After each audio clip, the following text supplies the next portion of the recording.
Thank you to those of you that joined me in our last guest speaker series webinar with Jeannie Melville. Jeannie has been in Immigration New Zealand for 20 years now and is currently the Deputy Chief Operating Officer. She oversees all visa operations within INZ and ensures best outcomes are achieved. We talked about quite a lot of things, but the top 3 things that we talked about during the session was 1, what is INZ's role when a policy changes?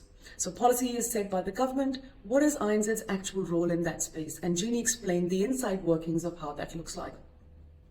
We also talked about the accreditation scheme. What were some of the lessons learned from things that didn't work in the past? We talked about the best week review, and we talked about the aspirations that immigration has in this space. We talked about the timeliness of processing and how the wheel seems to be churning pretty well when it comes to application processing time. There were a lot of questions received around consistencies of decision-making or inconsistency. People asked about market rate. There were questions asked about English and, what about those people that are here, that employers have trained but can no longer remain in New Zealand?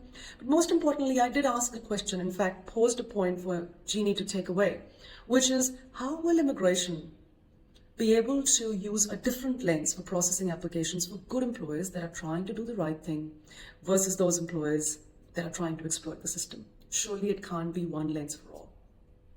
So it was a fantastic session. And if you are an employer that is looking for any kind of immigration support, either for your business or for your migrant workers, we are a message away. We would love to have an initial conversation with you and see how we can assist. And if you like what you hear, we would love to be able to support you.